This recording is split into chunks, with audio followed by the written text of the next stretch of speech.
محمد وعلى آله وأصحابه أجمعين. أما بعد، إن أكرمكم عند الله أتقاكم إن الله عليم خبير. صدق الله العظيم.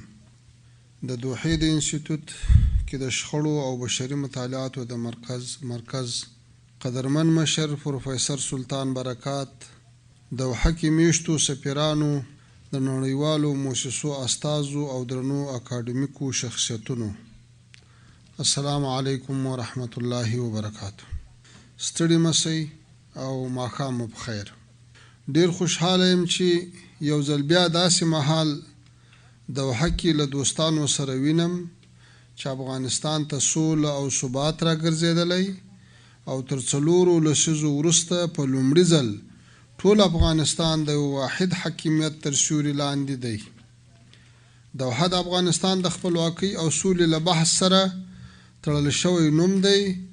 د 2020 میلادي کال په فروری کې موږ او د امریکا متحده ایالاتو تاریخي هوکړه دلته لاسلیک کړه.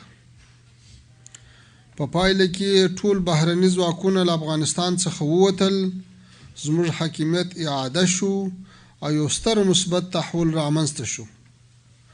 له ښاغلي پروفیسر سلطان برکات او همکارانو څخه یې مننه چې وخت ناوخت د افغانستان د مسایلو په تړاو د کارپوهانو او متخصصینو علمي ناستې رابللې دي.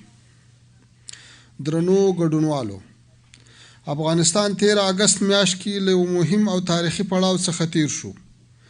دغه تحول الحمدلله د ډیرو تحلیلونو او محاسبو پر خلاف په ډیره سوله ییزه توګه ترسره شو.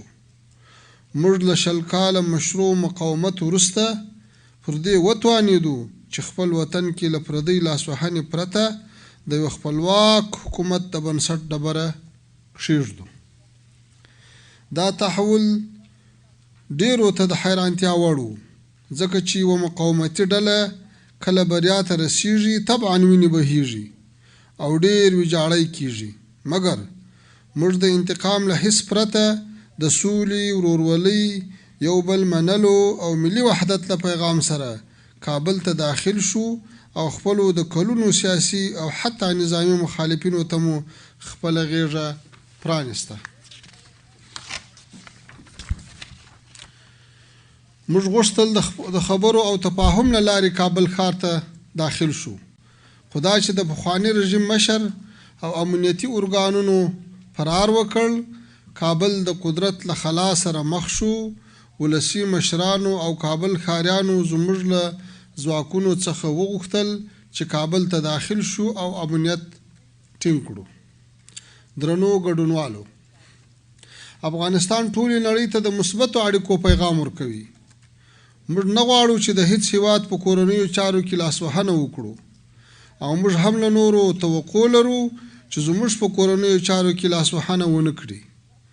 افغانستان له 1978 میلادي کال راهیسې د پردیو مداخلو، یرغلونو، کورنیو جګړو او ډیرو نورو ناخوالو قرباني و.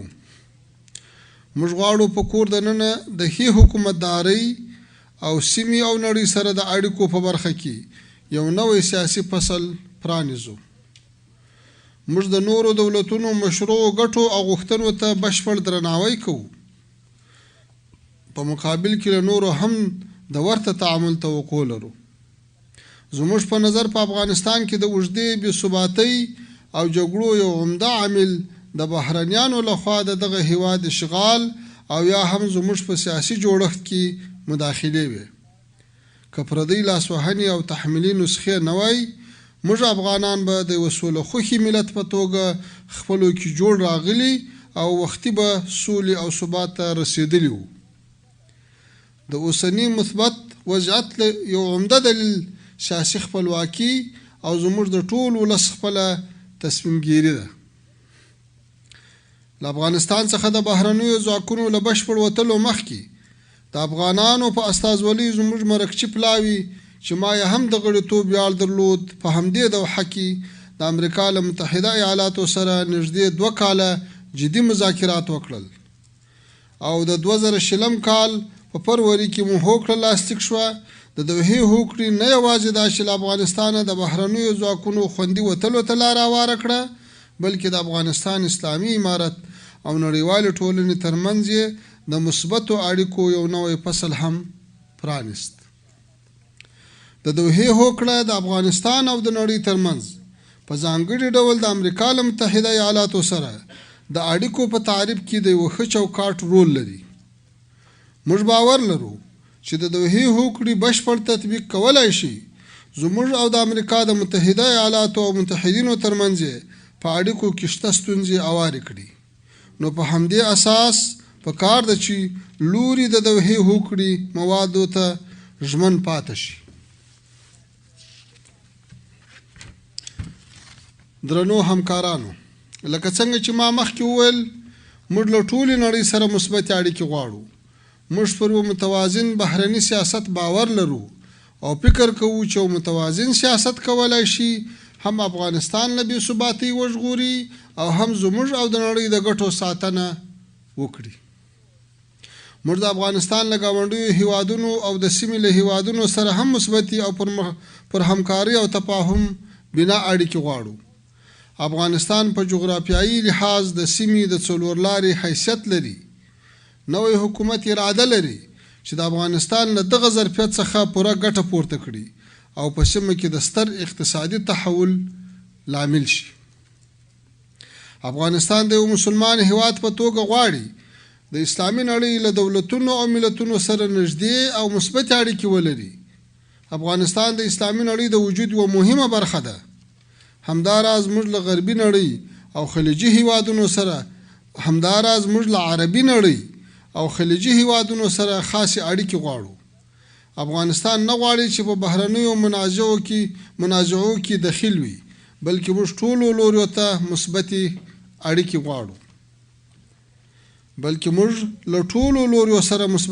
غواړو. همداراز موږ له اروپایي ټولنې سره هم غواړو تفاهم او مثبت تعامل ولرو.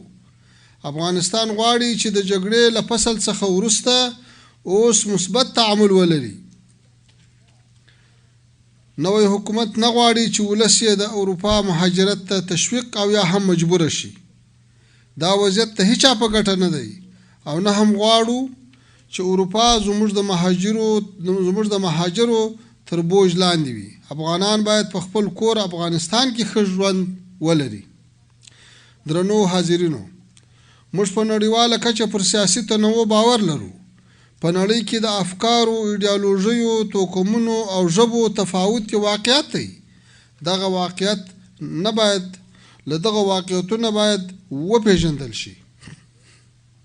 افغانستان د یو هیواد په توګه او افغانان د یو ملت په توګه د نړۍ له نورو ملتونو سره توپیرونه او ورتهوالی لري. لکه څنګه چې موږ د نورو توپیرونه درک کوو، توقع لرو چې د افغانستان توپیرونه هم باید درک شي. پر افغانستان له بهر څخه د ځانګړو ایډیالوژیو او سیاسي ماډلونو تحمیل نتیجه نه ده ورکړې. افغانانو اوس فرصت موندلی چې د خپلې ټولنې ملي او دیني ارزښتونو له غوښتنو سره سم یو داسې سیاسي جوړښت رامنځته کړي چې هم په کور دننه ځواب ویونکی واوسي او هم په نړیواله کچه خپل مسؤلیتونه په ښه توګه ترسره کړي. د افغانستان د نوي حکومت کابینه سرپرسته ده او د هیواد د ټولو برخو څخه وړ شخصیتونه پکې لیدل کیږي. د دې لپاره چې حکومتي ماشین ونه درېږي، زموږ مشرتابه یوه سرپرسته کابینه اعلان کړه.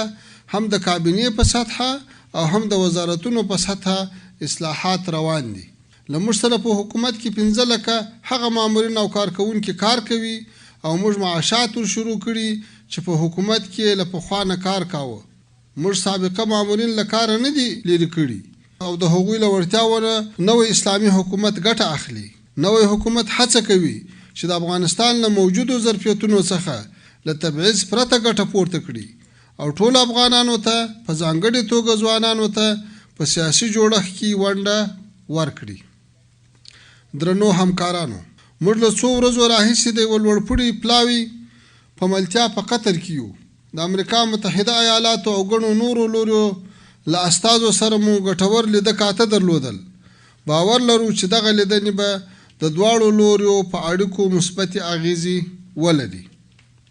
غواړم یو ځل بیا یادونه وکړم چې د جګړې او فشارونو فصل پای ته رسېدلی دی. افغانستان په خپلو اړیکو کې نوي فصل ته داخلیږي چې دغه نوی فصل نوې غوښتنې لري. په کار ده چې ټول پر مشترکاتو باندې کار وکړو.